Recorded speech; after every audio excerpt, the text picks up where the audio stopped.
Thank you, Fono. Good morning, Fono. Good morning, Samoa. Malo, lavale usuneta. Our happy Friday. Isn't this so I look forward on my tato? It's payday. Morning. So again, faila wilo atu vaso fo tato event or the return and pay. This is the third time.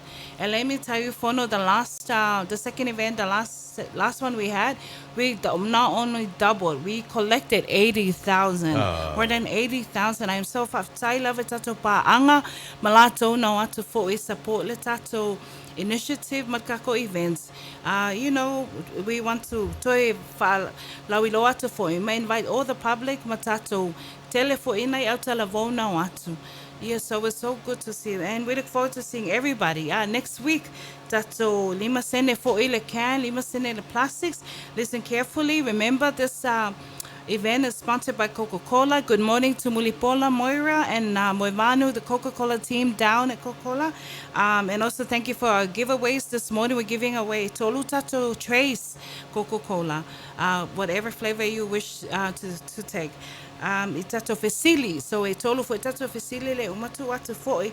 Ile tato the out. Yama follow alutin lava. And good morning to our star team, Becca, Lynn, Linetta, and Patricia, our executive team of staff. So thank you. Malo. Iya, le na ufa fonga le churu. Iya, le ufa filo ili tufini na ya Nancy Letaya. Pato le fa moe o le mo le fa marinoina o le toia oina o tatu fangu plastic. Fully the pito ilalo te vai le fa taf tolu na inu meltasi o le fangu tonu na le mana bia. Fa ta sheila ya ma tatu apainu atingi apainu ya. Pato le no fuanga. O no fuanga masani lava Nancy. Mana mas elele fo. Taimi masani fo ile iva taya o le lua le Leauli, 9 to 2 p.m. But if I'm not to for tato of Fafonga, ina segregate to SL ting fano to plastics to SL cans. Please, just to give it a quick win, say si vainga no to family to for ina lefifia, but it was too dirty to excuse the language. Was too contaminated. And I'm a recycle. But olitele lavo tato plastic. It doesn't have to be clean, but at least not to the point what we will mafai on olitele pan palase tulo. But famanatu na famun mole lava tato of afunga malato for le awatu le tato event for tato sausage sizzle ile for yasto na is so. Yeah, so we look forward to see everyone. Next week Saturday. Okay. Ya na le lau tango to fa marino atu mana ya le usa nol to fine Nancy Letaya. Tu esia tatu atingi fangu plastic, tu esia tatu apainu.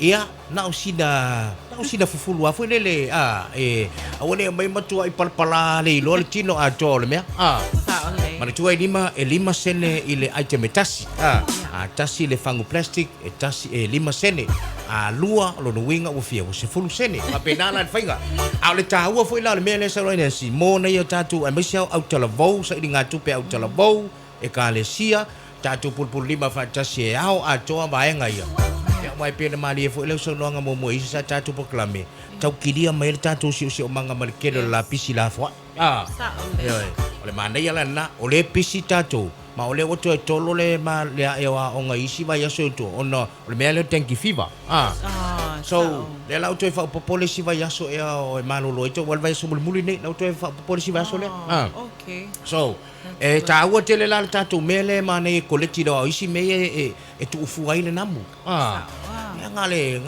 ringsa ya ma ya o le apainu ai la ai kia o omi la painu ine ya tele le apainu ton ya ai o le iva ile taia o le astona e o le vai so fo le wata uma mau atu ine ia ta pena mama ai tatu o le nei vai aso ya balala vai aso ao ato tele tatu sele ni maua ya mai le iva ile taia o mama to le malo se pa ia le tau le lua ile oli e foi le tatu so sisi na le sasa siso le pena fa ilo le to fine nei ia pe na maseria tatu fa mo boenga nei ia pena fa tai foi le langlang mai le tatu vai ngal kokola mo ira mana lantu vai nga ia tu mai foi le tau o langolango le tatu fa mo boe na I fatai we always every event at Tamfaimato yeah beat the last record. So the Eh. first one we could fast fulu afe.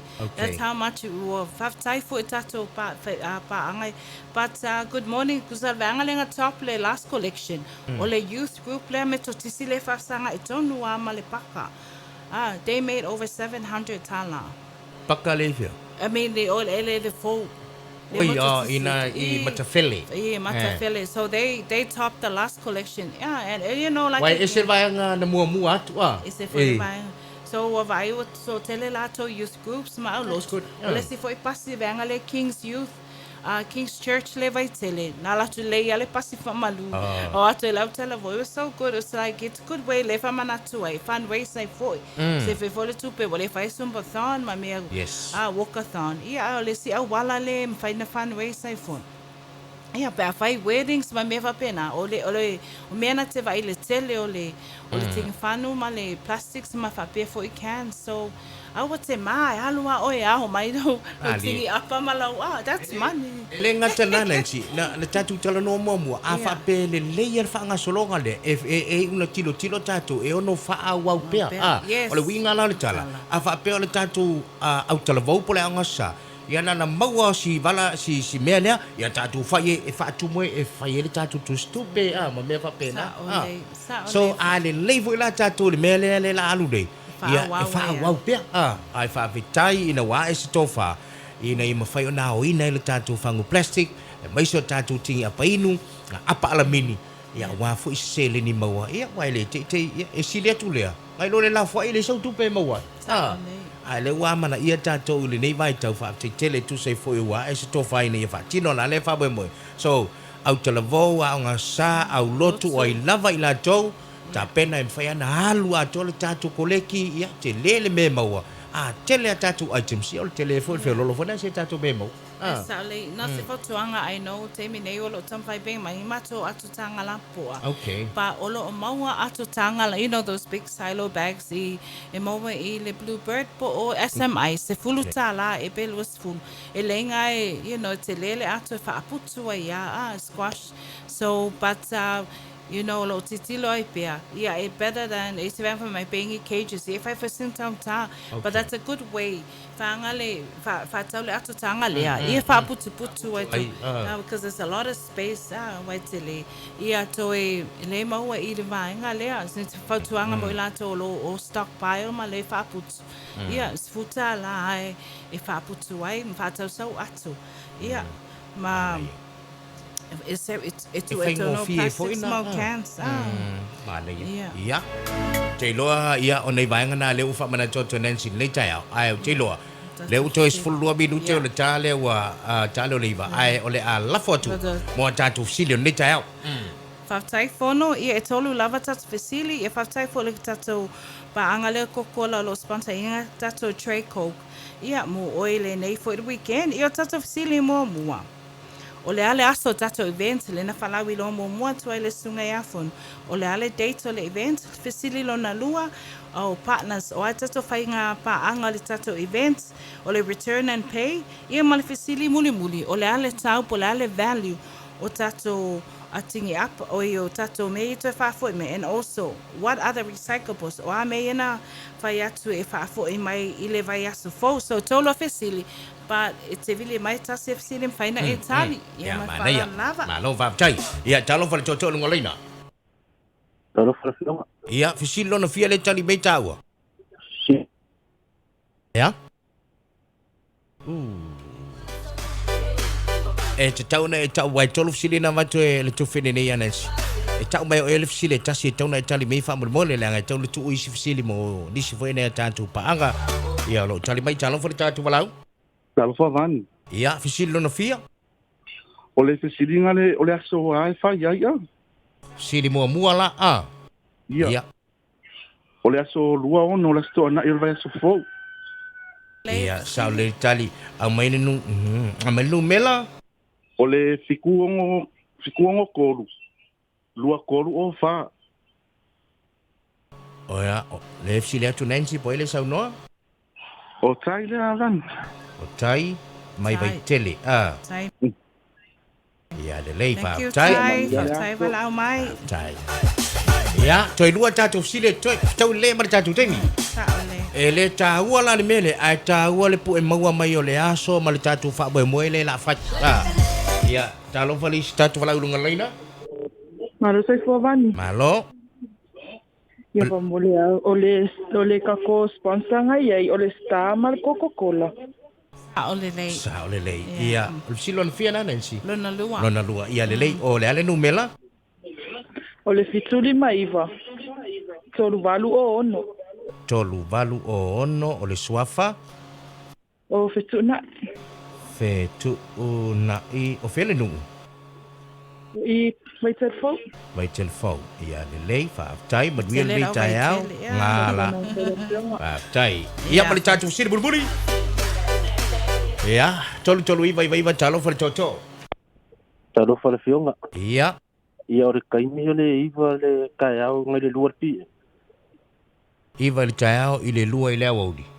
Se toi te tilo to anensi. O tatou siri mun muli po o a tatou items ia ma le value for e tatou items ia lena whaalawi loa atu e tauna whafo i mai vasa fo. O le apa ingu ma le plastic. Ia. Lima senge le kau le whangue pasi. Le lei, o le numela. Fiku lima kor fiku kasiva. Fitu lima, tolu fitu, tasi iwa, le suafa. Se lua. Se elua mai Le au va. le au vaa. Ia le lei whaaftai lua, alofa atu maduia le aso. Ia, saifua. Oka, pupoko maka ngaka. Ole mele kuayang sa ulo sili atu. Mana tua la, ia ole alea ia inga o afeto na pikela tu whailonga nansi.